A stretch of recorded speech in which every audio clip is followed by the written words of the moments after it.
aí pessoal, bom dia, boa tarde, boa noite, boa madrugada. Tá tudo bem com vocês? Vocês estão estudando? Agora, turma, a gente vai começar uma nova matéria.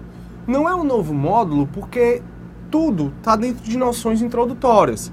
A gente viu princípios do direito penal, resolvemos algumas questões e agora a gente vai entrar na matéria aplicação da lei penal. Dentro dessa matéria de aplicação da lei penal, nós iremos ver alguns assuntos ainda relacionados aos princípios. Por isso, não vai ficar no módulo apartado. A gente continua o mesmo módulo. Tranquilo. E só para você que não é do direito entender um pouco mais, todo código, turma, quando a gente fala em código civil, código penal, código tributário, os códigos, eles são geralmente divididos em livros. Cada livro tem os seus títulos. Cada título tem os seus capítulos. Cada capítulo tem as suas seções. Então eu falei do maior para o menor. Por exemplo, o direito civil tem lá livro 1 da parte geral, título 1, aí começa. Aí capítulo 1, seção 1. Então os livros, para ficarem mais organizados, os códigos para ficarem mais organizados, eles simplesmente colocam, vão dividindo. E aí o Código Penal, ele não tem livro, mas o Código Penal tem títulos. E dentro desses títulos tem capítulos. E a gente vai ver um capítulo agora, que é o primeiro capítulo do Código Penal, do artigo 1º ao 12º. A gente está então na parte geral e a gente está vendo o capítulo 1º, que vai falar da aplicação da lei penal. Título 1º, aliás, da aplicação da lei penal, que vai do artigo 1º ao 12º. Professor, e o que é o Código Penal? O nosso Código Penal, ele é um decreto-lei. Ele é um decreto-lei 2848, que nasceu em 1940. Então, o nosso Código Penal vigente, ele é um decreto-lei 2848, que nasceu em 1940. Aí veja, turma. Decreto-lei é um tipo de ato normativo que não existe mais. Então hoje não dá mais para você, para o legislador, fazer um decreto-lei. Por quê? Porque o artigo 59 da Constituição Federal fala quais são os atos normativos. E no artigo 59 da Constituição Federal você não encontra mais o decreto-lei, você encontra o decreto legislativo. Decreto legislativo é um ato normativo feito exclusivamente pelo Congresso Nacional. O decreto-lei, ele era previsto antes da Constituição de 88, na época que o Código Penal nasceu. Aí, esse decreto-lei, muito embora o Código Penal esteja formalmente como decreto-lei, ele foi recepcionado pela nossa Constituição Federal com status de lei ordinária. Então vejam, lá no direito constitucional existe a teoria da recepção, que ela diz assim: os atos que forem materialmente compatíveis com a Constituição, os atos anteriores à Constituição Federal, que forem materialmente compatíveis com ela, são recepcionados. Ou seja, os atos cujo conteúdo seja compatível com a Constituição Federal é recepcionado e continua valendo. Para essa teoria da recepção, basta o ato ser materialmente compatível com a Constituição Federal. Não precisa que ele seja material e formalmente compatível. Então o Código Penal, quando surgiu a Constituição de 88, a Constituição de 88 analisou e viu, olha, o Código Penal é materialmente compatível comigo, só que formalmente é incompatível. Já que eu não prevejo mais, Constituição de 88, eu não prevejo mais o decreto-lei. Dessa forma, o que é que aconteceu? O Código Penal ele foi recepcionado, só que ele foi recepcionado com status de lei ordinária. Então, para alterar o Código Penal hoje, baixa uma lei ordinária, já que não dá mais para fazer decreto-lei. E esse Código Penal, que nasceu em 1940, ele tem duas partes. Ele tem tanto a parte geral, como tem também a parte especial. A parte especial, para ficar mais fácil, é a que vai trazer crimes em espécie. Professor, o que é esse crimes? O que são esses crimes em espécie? Crimes em espécie, turma, é a definição dos crimes. Então, homicídio, artigo 121, matar alguém. É o furto, artigo 155, subtrair coisa alheia móvel para si ou para outrem. É o peculato, artigo 312. Então, na parte especial do Código Penal, que começa a partir do artigo 121, a lei, o Código Penal, ele vai definir os crimes. 121 ISS, esse ISS significa e seguintes. Então, no artigo 121 e seguintes, o nosso Código Penal, ele vai definindo os crimes. O que é cada crime? Como se constitui o furto, como se constitui o roubo, como se constitui a corrupção passiva, o peculato, e aí vai. Só que antes desses crimes em espécie, no artigo 1º ao artigo 120, existe a parte geral. E a parte geral, meus queridos amigos, ela fala o que é crime, fala da aplicação da lei penal, fala do que é pena, fala de quais as espécies de pena que existem, quais as espécies de medidas de segurança, o que é punibilidade, o que é culpabilidade, o que é concurso de pessoas, o que é concurso de crimes. Então é só para você entender que a parte geral, que é o que a gente vai estudar agora, do artigo 1º até o 120, a parte geral, ela vai trazer noções, vai trazer a base do direito penal. Aprendeu a parte geral, principalmente aprendeu teoria do crime, fica facílimo entender qualquer outro crime que esteja previsto, seja na parte especial do Código Penal, seja numa lei extravagante. Então é isso. Vamos estudar agora uma matéria que sempre quando cai direito penal, ela está presente, que é a aplicação da lei penal. E aí a gente passa a ver o artigo 1º. E o artigo 1º fala finalmente do princípio da legalidade, que a gente já enunciou aqui, mas ainda não foi trabalhado de forma mais aprofundada. Só foi feitas as noções. Então no artigo 1º é dito: o princípio da legalidade, não há crime sem lei anterior que o defina, não há pena sem prévia cominação legal. Esse texto que eu acabei de ler, que está no artigo 1º do Código Penal, ele está quase da mesma forma no artigo 5º, inciso 39 da Constituição Federal. Então, o princípio da legalidade, você pode dizer que ele tem um status tanto constitucional, já que está no artigo 5º, inciso 39, como tem um status legal, já que está no artigo 1º do Código Penal. E esse princípio da legalidade, ele é subdividido em vários subprincípios. Ele é subdividido no subprincípio da anterioridade, no subprincípio da reserva legal, no subprincípio da taxatividade. Então vamos estudar cada um desses subprincípios. O subprincípio da anterioridade, como eu falei quando a gente estava resolvendo questão, o artigo 1º vai dizer: não há crime sem lei anterior. Não há crime sem lei anterior que o defina. Não há pena sem prévia cominação legal. Esse princípio da anterioridade, então, ele vai dizer que para você responder por um crime ou para você responder por uma pena, esse crime e essa pena devem já existir na época em que você praticou o fato tido como criminoso. Então esse é o princípio da anterioridade. O princípio da anterioridade, então, ele, via de regra, vem proibir a analogia. Só que ele proíbe a analogia para prejudicar o réu. Como assim, professor? Ele proíbe a analogia para prejudicar o réu. Turma, imagina o seguinte. Imagina que até 2005 existia o crime de adultério. E o crime de adultério é praticar adultério. Adultério é a pessoa ser casada e a pessoa casar novamente. Ou a pessoa ser casada e pular a cerca. E trair. Será que na época, até 2005, se você só tivesse uma união estável, então em 2004 você tinha uma união estável e pulou a cerca, será que dava para fazer analogia e dizer que você cometeu o crime? Não dá. Porque nesse caso, a analogia prejudicaria o réu. E a analogia no Código Penal só pode existir se for para beneficiar o réu. Professor, não entendi.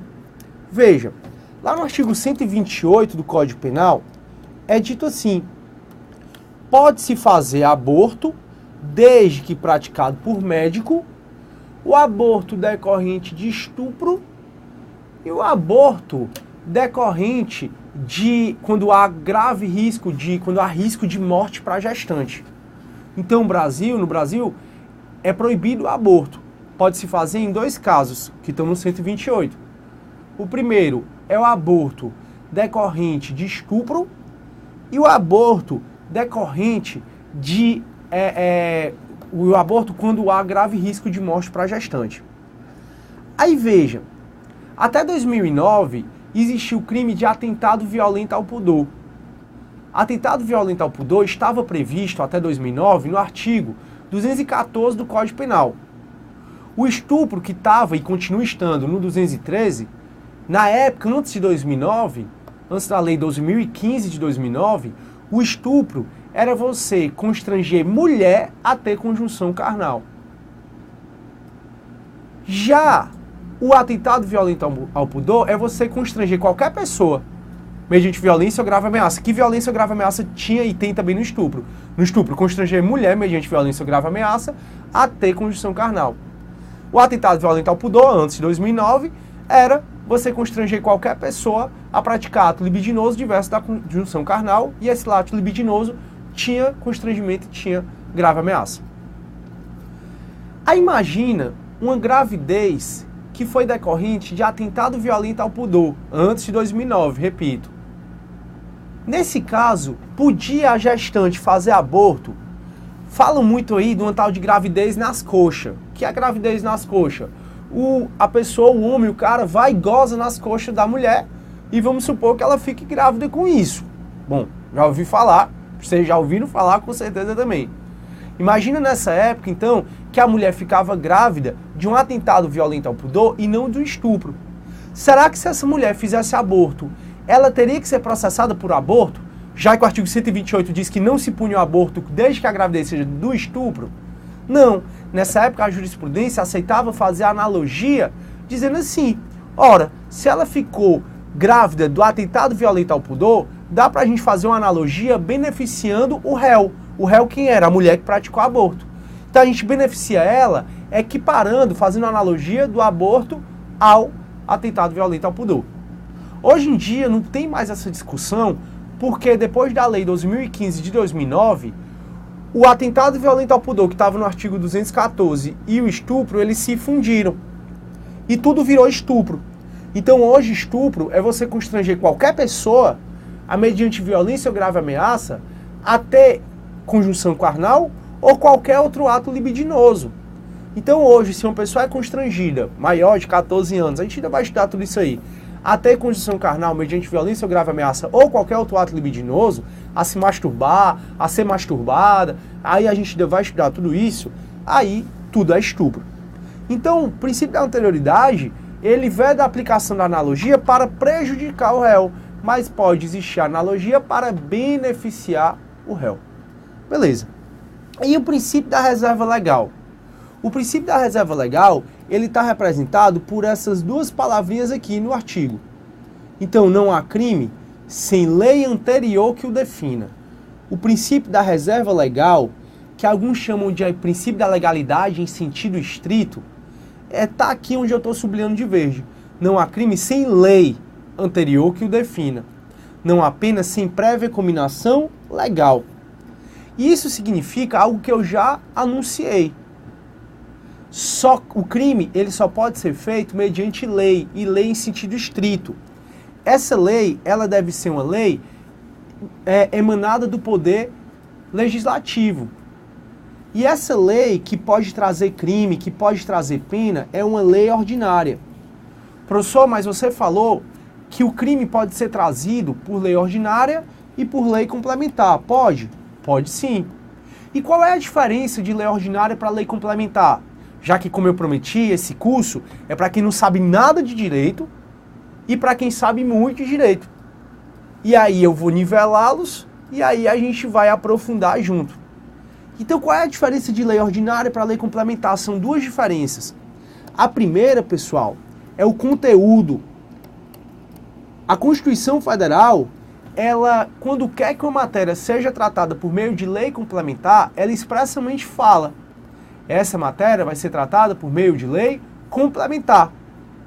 Se a Constituição não fala nada sobre qual tipo de matéria vai ser dado por lei complementar, vai ser por lei ordinária. Como assim, professor?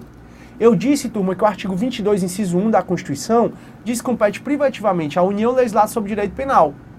Só que o parágrafo único desse artigo 22 diz: a União pode, por meio de lei complementar, delegar aos Estados, ao Distrito Federal, o poder de legislar sobre matérias específicas da sua competência privativa.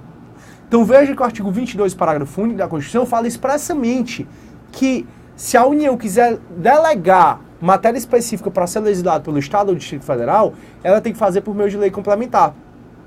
Agora, lá na Constituição também é dito: são crimes hediondos os previstos em lei, ponto. Se é lei, ponto, diz respeito só à lei ordinária. E a segunda diferença, turma, da lei complementar para a lei ordinária é o quórum de aprovação. O quórum de aprovação. A lei ordinária, ela é aprovada bastando a maioria simples, ou também conhecida como maioria relativa, dos membros do Congresso Nacional. Já a lei complementar, ela só pode ser aprovada com a maioria absoluta dos membros do Congresso Nacional. Então, a lei ordinária é aprovada pela maioria simples ou relativa, e a lei complementar, ela é aprovada pela maioria absoluta. Maioria simples ou relativa é o primeiro número inteiro acima da metade dos presentes. É o primeiro número inteiro acima da metade dos presentes. Ou seja, são 81 senadores. Olha quantos estão presentes. Quantos estão presentes, professor? 60. Por uma lei ordinária ser aprovada, desses 60, ela vai ser aprovada se tiver 31 votos a favor dela. Por quê? Porque é o primeiro número inteiro acima da metade dos presentes. Já a maioria absoluta, ela é aprovada se tiver a votação favorável do primeiro número inteiro acima da metade de todos os membros. Todos os membros daquela casa. 81 senadores, 513 deputados. Então, todos os membros, 81 senadores, qual é a maioria absoluta? 81 dividido por 2 dá 40,5. Qual é o primeiro número inteiro? 41. Então, se for lei complementar, vai ser aprovada com a maioria absoluta, no caso 41 no Senado Federal. Então veja que a lei complementar, para ela ser aprovada, ela é mais difícil do que a lei ordinária. O que eu estou falando para vocês é, de acordo com o princípio da reserva legal, o Código Penal, o crime, ele pode ser trazido tão somente por meio de lei em sentido formal, ou seja, aquela emanada do Congresso Nacional, e basta lei ordinária. Professor, mas se for feita uma lei complementar, tem problema? Lógico que não, porque a lei complementar, se ela for aprovada, com certeza, se fosse lei ordinária, também seria. Aí, professor, me diga alguma coisa. Uma lei complementar trouxe um crime. Pode uma lei ordinária revogar esse crime trazido por meio de lei complementar? Pode sim. E por que que pode? Porque quem se meteu no assunto do outro foi a lei complementar. O Código Penal pode ser alterado bastando lei ordinária. Mas veio uma lei complementar e se meteu no assunto da lei ordinária.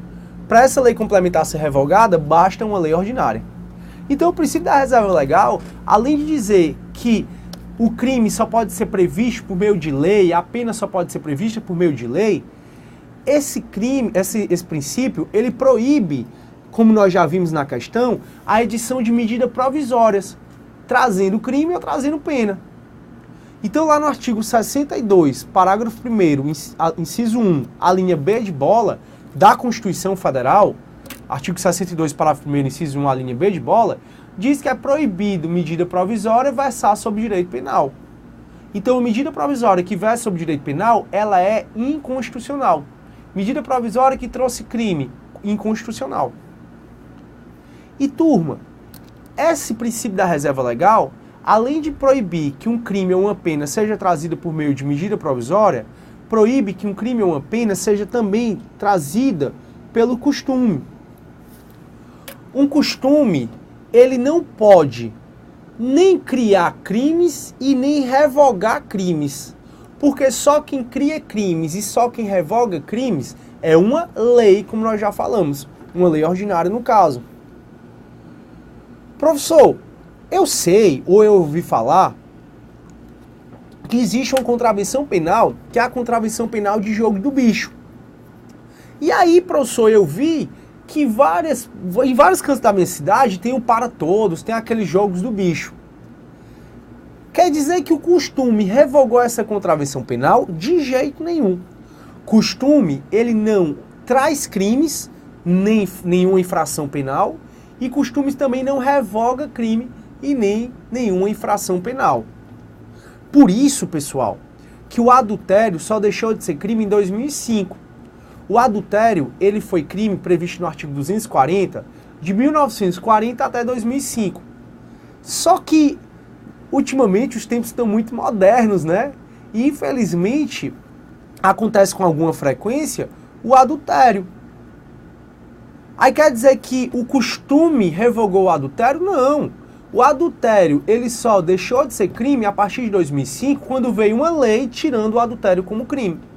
Portanto, costume não traz crimes e costume não revoga crimes. Costumes não traz penas, costumes não revoga penas. Turma, então quer dizer que os costumes nunca são utilizados no direito penal? Tá falso. Tá falso porque os costumes, eles servem como elemento de interpretação e como fonte de normas permissivas. O que é isso, professor? Já diz o artigo 1º da Lei de Introdução ao Código Penal, ou da Lei de Introdução ao Código Civil, que não é mais nem chamada desse nome, Lei de Introdução ao Código Civil, e já diz o Código de Processo Civil que o juiz não se esquiva alegando lacuna da lei. Em outras palavras, o juiz não pode deixar de decidir alegando que não tem lei regulamentando o caso. Em caso de lacuna da lei, ou seja, em caso de não haver lei para regulamentar o caso, o juiz vai utilizar a analogia, os costumes e os princípios gerais do direito. Então, os costumes servem sim como elemento de interpretação. O juiz interpretar uma norma jurídica, para o juiz interpretar um caso concreto na ausência de norma jurídica. E os costumes também são fontes de normas permissivas. Como assim? Existe, por exemplo, a teoria tridimensional de Miguel Reale, que essa teoria tridimensional vai dizer que direito é fato, valor e norma. O que é isso? É um resumo de tudo que a gente explicou sobre fatos humanos desejáveis, indesejáveis, a paz social. Se direito, de acordo com a teoria tridimensional do direito de Miguel Reale, direito é fato, valor e norma, o que é que significa? O legislador observa os fatos, ou seja, o legislador observa os costumes, valora esses costumes, esses fatos, dizendo se eles são desejáveis ou indesejáveis à paz social, e depois que ele, observando os fatos sociais, os costumes, valora se são desejáveis ou indesejáveis à paz social, eles fazem uma norma jurídica. Então os costumes, eles são fonte de normas permissivas, porque se o legislador observa que é costume da sociedade um determinado fato, simplesmente ele vai editar uma norma permitindo esse fato e não proibindo esse fato. Então o costume, ele é sim usado no direito penal, mas não para criar crimes nem para revogar crimes, não esqueçam. Ele é utilizado como elemento de interpretação e como fonte permissiva, desde que não crie crime nem revogue crime, nem crie pena, nem crie pena e nem revogue pena. Outro princípio, aliás, outro subprincípio decorrente do princípio da legalidade, por isso que eu disse que a gente iria aprofundar bastante, é o princípio da tipicidade. O que é esse princípio da tipicidade? Esse princípio da tipicidade é aquele que diz que só vai haver crime se a conduta que o agente praticou for perfeitamente subsumida, ou seja, for perfeitamente adequada ao que está previsto na lei como crime. Professor, não entendi. Pois é, para eu praticar um crime, toda a minha conduta que eu fiz na prática tem que estar exatamente descrita na lei como crime. Vocês já ouviram falar de furto de uso? Furto de uso não é crime. não é crime exatamente por conta desse princípio da tipicidade. Lá na frente eu vou te explicar que não é crime pela ausência da tipicidade formal. A gente vai ver isso. Então, o furto de uso ele não é crime. Sabe o que é o furto de uso? Tá aqui a chave do carro do Hernani, eu pego a chave do carro do Hernani escondido, dou 10 voltas no quarteirão e depois devolvo. Se eu pego algo para devolver, isso não representa crime nenhum. Por que isso não representa crime nenhum? Simplesmente porque o furto, no artigo 155, diz subtrair coisa alheia móvel, que foi o que eu fiz, eu subtraí coisa alheia móvel para si ou para outrem. Esse para si ou para outrem significa um ânimos, uma intenção de assenhoramento definitivo. Ou seja, só vai ser crime se eu quiser subtrair uma coisa e ficar definitivamente com essa coisa para mim ou entregar essa coisa definitivamente para um terceiro. Como eu peguei para devolver, isso não é crime. Não é crime por ausência de tipicidade formal. Ou seja, o princípio da tipicidade ele vai dizer que só vai ser crime se houver perfeita subsunção à conduta praticada ao que está descrito na lei. Faltou um elemento na conduta praticada, não está descrita na lei por conta de um elementozinho, deixa de ter crime. E esse princípio da tipicidade, além de dizer que para haver crime tem que haver a perfeita subsunção ao que foi praticado, ao que está descrito na lei, ele diz que todo crime deve ter um conteúdo determinado. Em outras palavras, significa dizer que a sociedade tem que ler o crime e saber exatamente qual é a conduta que ela pratica para incorrer naquele crime. Ou seja, o crime não pode ser abstrato demais. O crime não pode ser, aliás, vago demais. Mas cuidado que eu vou já diferenciar crime vago, tipo penal vago e tipo penal aberto. Para o princípio da tipicidade, a sociedade tem que olhar e entender o crime. Matar alguém, pronto, já sei o que é. Vocês já ouviram dizer já que Hitler, ele matou os judeus com base na lei? Pois é, porque na época de Hitler, na época que ele matava os judeus, existia um crime na Alemanha dizendo é crime qualquer ato que atente contra o sentimento do povo alemão. É crime qualquer ato que atente contra o sentimento do povo alemão. Turma, se esse crime existisse no Brasil, seria um crime altamente inconstitucional. Por que seria um crime altamente inconstitucional?